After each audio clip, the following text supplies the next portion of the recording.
All right, Fred Weir joins us from very close to Moscow. I assume you're just outside of Moscow, Fred. Yep, yeah, 6 kilometers. So are you an undesirable? I mean, they have classified a lot of foreign journalists in that category, whatever that means. So far, it's just state journalists who are getting either kicked out or branded as foreign agents, like Radio Free Europe, Radio Liberty. The Canadian Broadcasting Corporation was kicked out of here. And it's purportedly in retaliation for the treatment of Russia Today and Sputnik and so on in our countries, which is true enough. I can't support the way we've cracked down on Russian media. I don't think that's within the range of our principles or wise, but we have and given them the pretext to do it to us. All right. Well, that's a big debate because Russia Today was certainly a platform for pure propaganda from the Kremlin. But then again, I guess you could argue that Fox News is from the Republican Party. So there's lots of parallels. Yeah, and I think our basic ethic in our societies where we grew up is that we let people read or hear everything and decide for themselves. When the state starts telling you what you can hear and what you can't, we're into a completely different territory. I want to talk to you about Russian media because I have never seen the changes that I've seen probably in the last couple of weeks. And I don't know if you will agree with me, but suddenly, people lamenting the losses to the Russian army in Ukraine, the setbacks, very critical on television of Russian army commanders. I mean, to the point that one host said, why, at least in World War II or in the Soviet times, they would shoot themselves rather than retreat. Why don't these guys stop? Why don't they shoot themselves? Why don't they stop lying? Some pretty amazing open discussion about how the Russian army, to put it politely, is on a back foot, but they're in retreat and they're losing territory, and that's now being admitted on Russian television. Yeah, actually, I've written about this quite a bit. There are Russian war correspondents embedded with Russian forces in every front. Some of them are really good. I've done interviews with a couple of them. Smart, capable guys of military background. One of whom I know personally, and I follow his Telegram channel. He was embedded with U.S. infantry in Afghanistan and Iraq. He learned a lot of his trade doing that. They carry the Russian narrative. They're pro-Russia, obviously, and they take as the guys around them, the troops they're embedded with, as their primary sources, obviously. But they are the ones delivering a lot of that criticism you're talking about. They've seen the screw-ups there, especially on the Kharkov front. They've seen commanders simply not living up to expectations. They've done a lot of really what you'd call good reporting. I mean, within the limits of embedded correspondence, they're doing just as well as American embedded correspondents do in their wars. Right, but they weren't doing this at the beginning.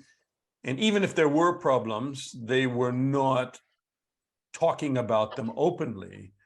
Why suddenly are they able to speak about it? And by the way, part of that narrative is building this idea that they're fighting NATO, that they're not fighting Ukraine, that they're fighting NATO, and you hear that nightly on Russian television.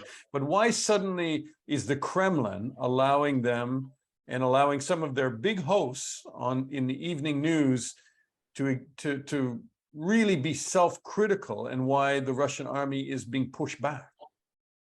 Okay, two things. First of all, I would say, since I follow these guys on their Telegram channels all along, they have reported pretty accurately in real time the to's and fro's of this war from the very start. But the big TV shows, the flagship, nightly news programs and so on, The criticism has broken through to them, I think, because those voices who from the very beginning, and if you followed them on their Telegram channels, you would know were saying that Russia is not fighting the war in the right way. They were fighting with a small force, relatively small force, 200,000 men, mostly volunteers, contract soldiers, and the separatist militias. In fact, a lot of the fighting has been done by militias of Donetsk and Lugansk, not by the regular Russian army. And the hawkish voices, the nationalists, have been saying from the very beginning, we need to take this seriously. None of this special military operation crap. We need to go in there, bomb infrastructure, like the bridges over the Dnieper, the electrical stations, the dams. It's what the Americans would do, they said, and we're not doing that. Sladkov, this war correspondent I was talking about, has been saying that from the very start, that we're fighting with one hand tied behind our back. But why? But, okay, so you've this, made the point, and I okay. So you let me made the just point that finish. the war correspondents have been fairly Right. honest on the ground, if that's true. But why have nightly news hosts suddenly switched the narrative and are admitting that things are not going the way they should? Because things started going radically bad. I think that the defeat in Kharkov region, this ceding of really huge territory, the setbacks in Kherson, these major setbacks focused minds in Moscow, finally got through, I guess, to Putin. It seems to be Putin who decides all these things. And therefore, these people suddenly look like the men of the hour who were right all along, and they're getting their voices on nightly TV now. And Putin indeed has at least partly conceded to them. I mean, the mobilization underway, it was not what Putin wanted. He wanted a war that would not be fought by conscripted men, so that it wouldn't affect the population. So, it's like American wars, now fought by professional armies. And so the average person doesn't feel directly connected to it the way they did during Vietnam, when their sons and husbands and brothers were getting drafted and sent over there. It's a completely different social mood when that happens. And that's happening now.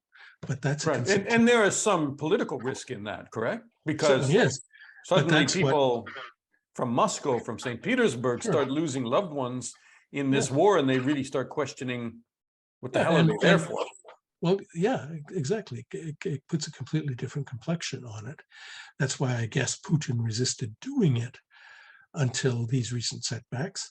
But of course, it's those guys, those nationalists, the hawks, if you want to call them that, who were arguing for it all along, who now are given a much more prominent place in the Russian media. Did you also sense, Fred, some change in Putin's narrative when you listen to that long speech that he did on annexation from the Kremlin, and then some of his cheerleading on Red Square afterwards?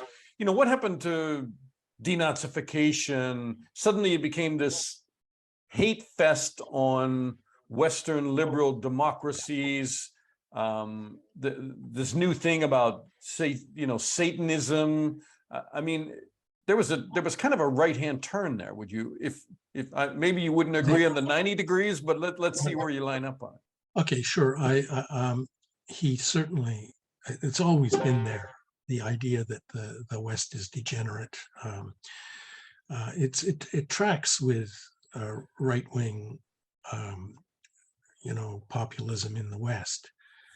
And it's why there does seem to be some rapport between a lot of, say, American right-wingers who you wouldn't have thought would be Putin fanboys, but he's a white Christian,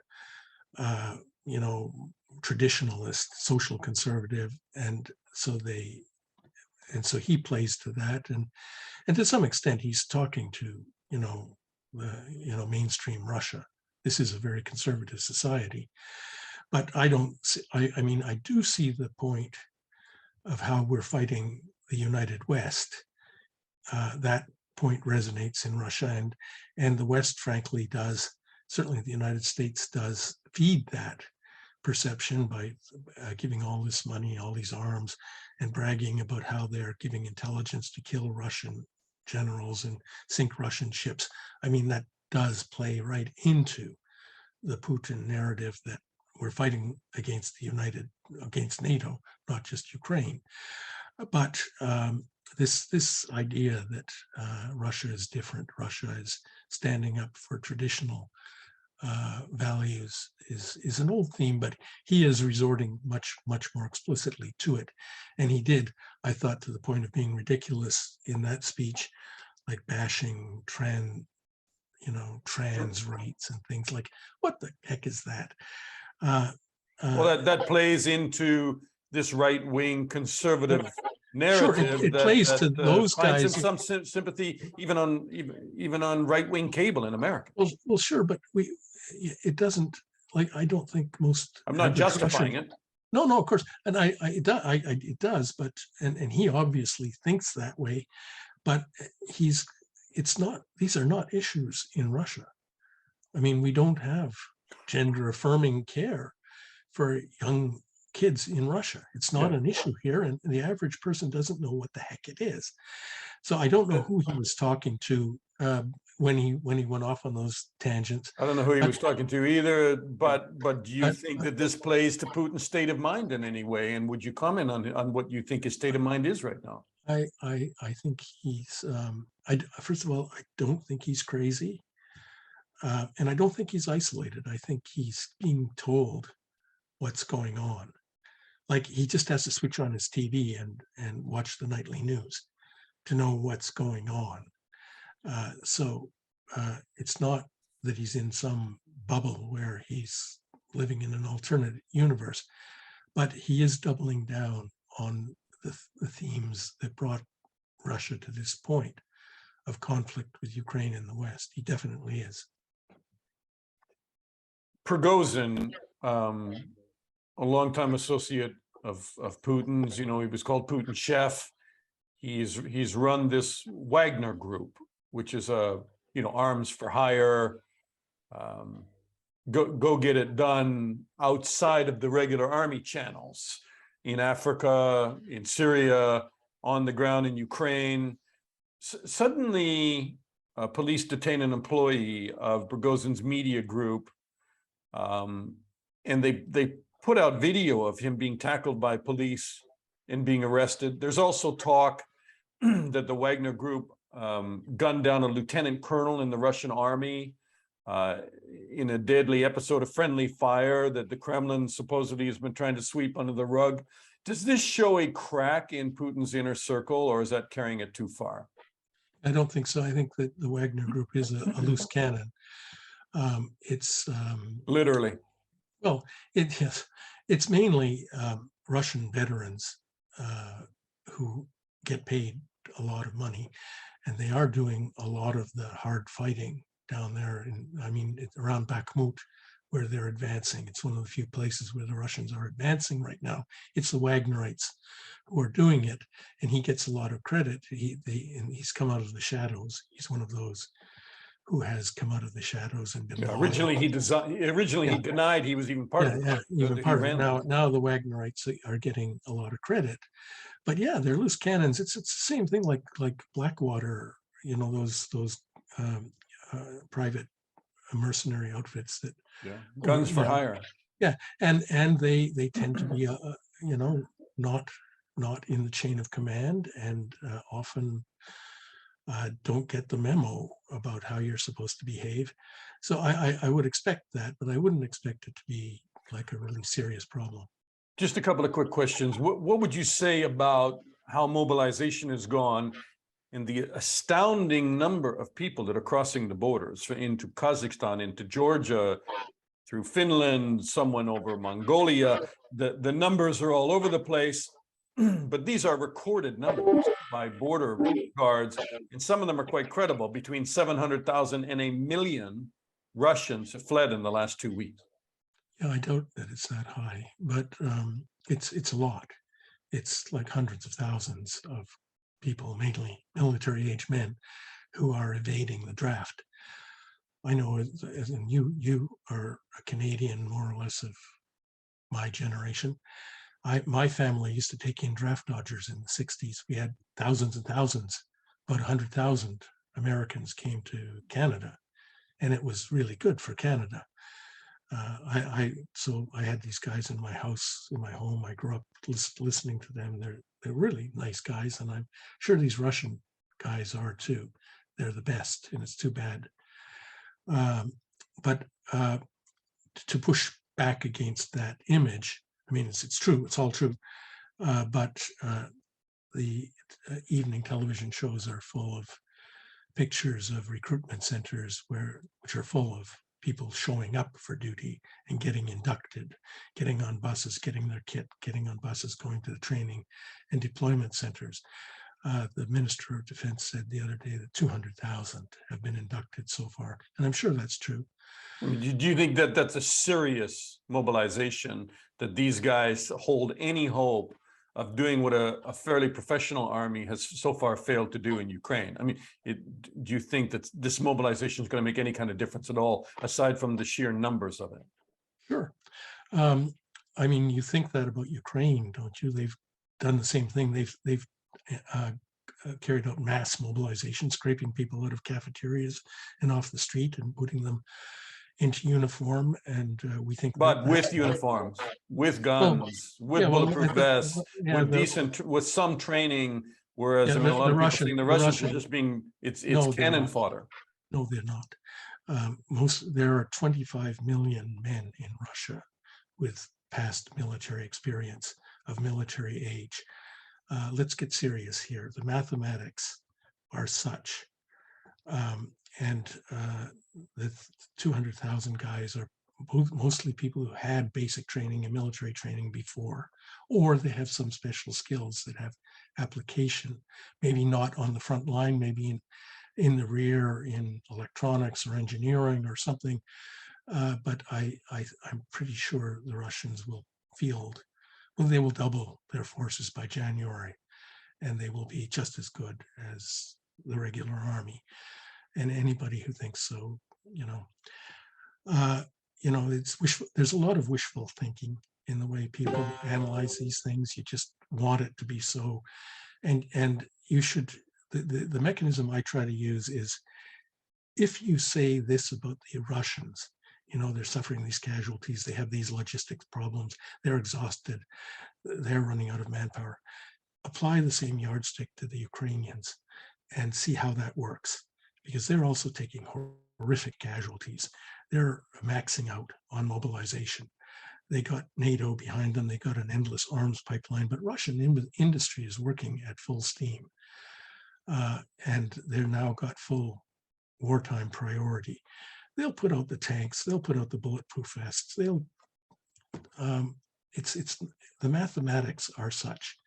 I worry about the politics of it. I mean, I think if Russia is going to break down, it won't be on that field. It will be in the Kremlin, in the political will to do this thing, which I think it was a reckless thing from the start. It went all kinds of bad for Russia, and this is where the weak point is. Whether the Kremlin has the staying power, whether there'll be cracks in the elite and the decision makers. The toll is high economically as well. But just to go back to what you said, because it's really important.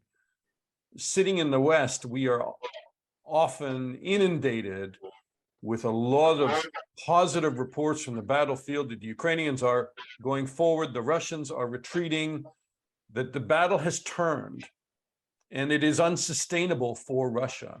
And you don't seem to, you think that that's a bit naive, that in fact, if Putin wants to stick with this, and I have no doubt watching him in Chechnya and other conflicts, that he will not easily turn back from this war in Ukraine.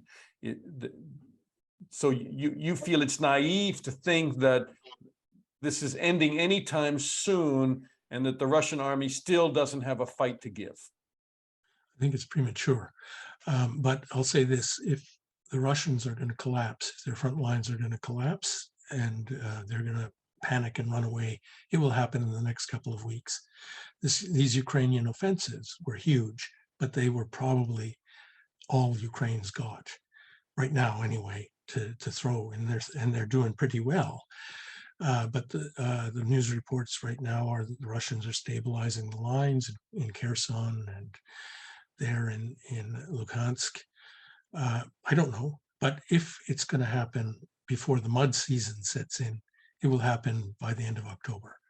If not, then you're looking at a new war in January when the ground freezes, the forests are defoliated by winter, Russian aviation is up, and the Russian reinforcements are on the front. And then that's a different war for sure. Fred, we're always good to talk to you. It really is a different perspective sometimes from what we get elsewhere. And great to talk to you. Take care, my friend. Always a pleasure. Thanks. You had a trouble. I'll try. Thank you, Fred.